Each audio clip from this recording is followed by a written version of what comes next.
My name is Ed Forsyth. This is an informational video on receiving your fireworks. The main thing that we want everybody to understand that fireworks is hazmat. So they consider it as explosives. So we have got to make sure that we obey all the rules with DOT. It's really important because if we don't obey the rules, it's criminal. So we just want to share with you on receiving the fireworks. They're going to come to you on a truck, and usually the trucker will call you and let you know when he's going to be dropping them off. But I do want to make mention that this is what he plans on doing. It depends on the stop beforehand. If they take too long, then he might have to call you back and say he's going to come at a later date. Sometimes he might run out of hours, and when he runs out of hours, legally he cannot drive anymore, and so he has to park and he has to rest, and so he might not be able to get to you till the next day. So I just want to share with you that sometimes there's problems that does happen when it comes to receiving your fireworks. I want you to be prepared for anything, and the reason is most of the people that are selling fireworks is churches. They're working with volunteers, so a trucker can pull up at a place to be able to unload, and they don't have their volunteers there yet, and it takes a while. And so what happens is it doesn't, his plans, he doesn't get to keep his plans to be able to get to you next on the time that he thought he would be able to get to you. So we just want you to understand that. So different things do happen, but that he should call you and let you know when he's going to be bringing the fireworks. Also, our office from DFS Fireworks will try to help keep everybody organized on the same page there too. And so the main thing is a truck's going to bring your fireworks. It could be hand stacked on the truck, or it could be put on a pallet. It could be done both ways. When it's hand stacked, people put it hand stacked and then they put plastic at the end of your load. So every case that belongs to you, there will be plastic at the end of your load. Then you'll have your name put on that plastic, and then so when you see the plastic, then you know it's your location. On top of that, every box will have a sticker on it. It'll have a sticker showing your location. The reason why this is so important, if you're in the state of Oregon, it has to have this sticker with your location and your name on it to be legal. But so you will look for the sticker, make sure that sticker has your name on it, because if it has somebody else's name, it belongs to them. This is another way that we can keep from taking other people's stuff. So you've got to look at the sticker, see what it is. So when you take it off of the truck, what you want to do is you want to stack up that item in one place. So like this case is crackling balls. So you take all your crackling balls, you might have 6 or 7 cases, you might only have 3 cases, but you want to stack them up because you've got to count all of your product and to make sure that you got everything that we said that you were going to get. You will receive paperwork that comes in with this on the items that you're supposed to be getting, so you can check it all off to make sure that you got everything that you were supposed to get and there wasn't no human error. So let's say this, here's Grand Blooms. So you got this off of the truck, you take your Grand Blooms, you stack them all up, make sure all the Grand Blooms are stacked up like this so you can count all the cases together. So each item, you want to stack up all the cases together, whatever item it is, and that way it'll be a lot easier to find out. Hey, it shows that I'm supposed to get 5 cases of Grand Blooms, and you can look, oh, sure enough, we got the 5 cases of Grand Blooms, and you can check it off. So whatever it might be, each item, you make sure that you stack up and you count every one of them. I want you to understand that you've only got 24 hours to let us know you did not get something. If you don't allow us to know this in 24 hours, you would forfeit your credit. So this is something that you have to have a team to make sure that you count all of your cases and you find out you got everything that we said that you were supposed to get on your load because you're getting charged for it. And we want to make sure that we know right away so that we can issue a credit. So we want to thank you for that. So remember, you stack up according to the item and you keep stacking it up, and that way you can count all the cases and make sure that you have everything that's on your paperwork. Here's something else that I need to tell you.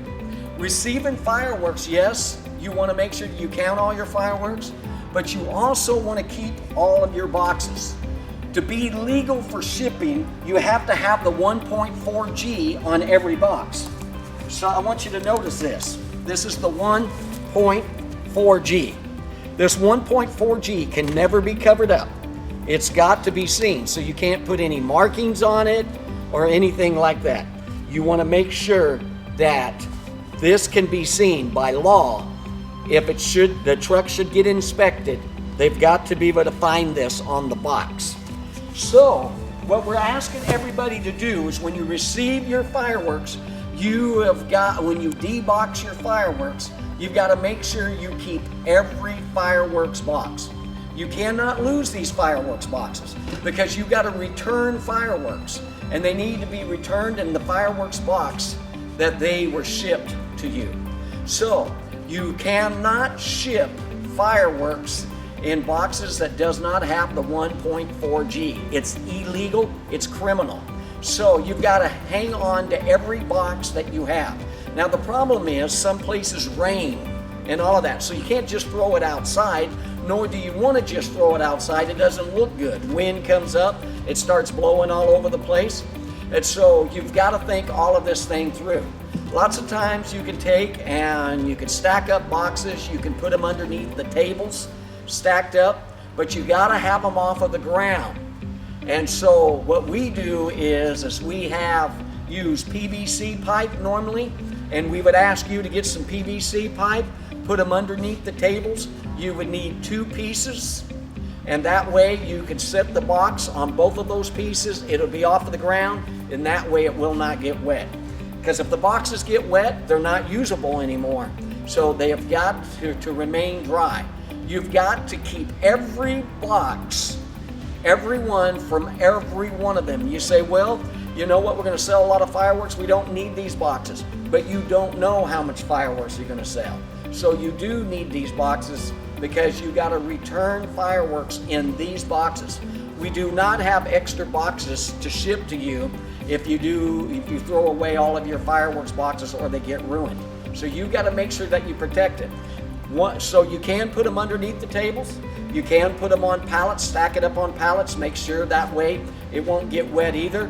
You could put it on the outside of the tent, and especially on the back side of the tent, have it on pallets. Then you need to go and get you a tarp and take that tarp, and you need to use some screws and screw that tarp into the pallet. So if the wind comes up, it will not blow that tarp off of it. That way you're protecting those boxes from getting wet. Remember, you're the one responsible for those boxes, and so this is why I'm telling you all of this. So there's several ways to be able to protect them. If you have a trailer, you can put them in a trailer to protect them. You have a box truck, you can put them in there to protect them. But you got to make sure that all of the boxes are protected. You got to make sure that all of your product, every case is counted, so that you got your shipment and you know what you've got.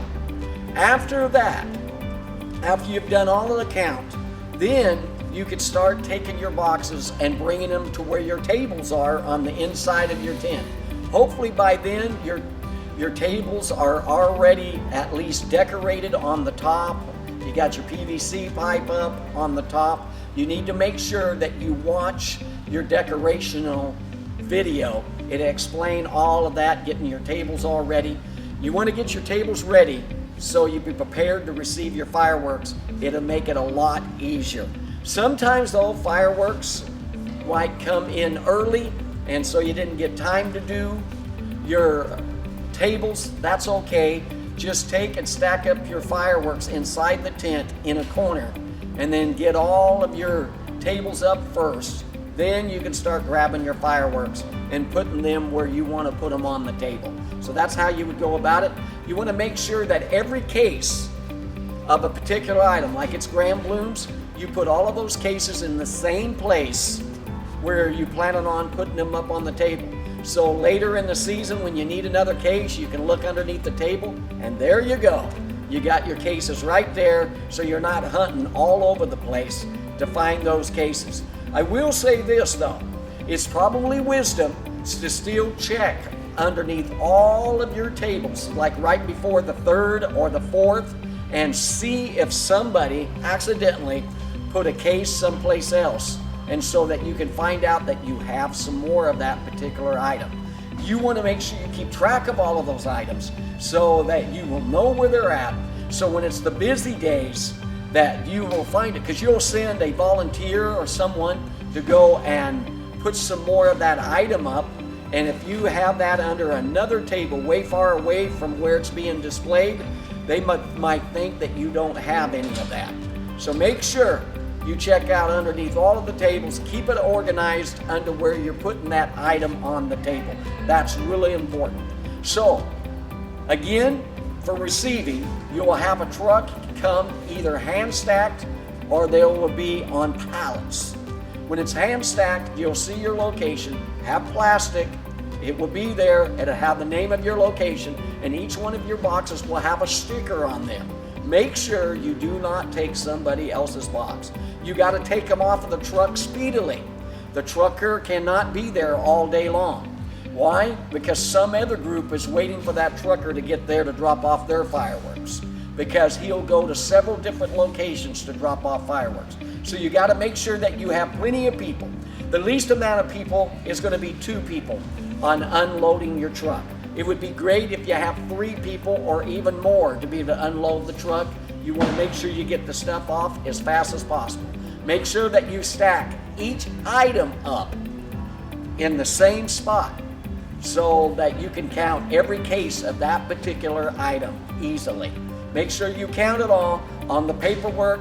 Make sure that you look at the paperwork on the items that you were supposed to get, and you check it off on there. Sometimes though, we might have to ship a later load to you and you don't get all of your stuff at once. If you did not get it, you call DFS Fireworks and you reach out to them, and what happens is they'll tell you if there's some more stuff coming in later. Maybe we couldn't get it all on the truck at one time, so it's on a second truck. So there's things that happen like that, but we want to make sure that you communicate with us, because you might have got it all and for some reason it did not all come to you, and we need to give you a credit. You only got 24 hours to let us know you did not get all the stuff to get your credit. Well, feel free to call DFS Fireworks and we'll answer any questions that you have more for receiving. Don't forget, you got to save all the boxes. Make sure you watch the return video for returning fireworks. It's very important. Thank you.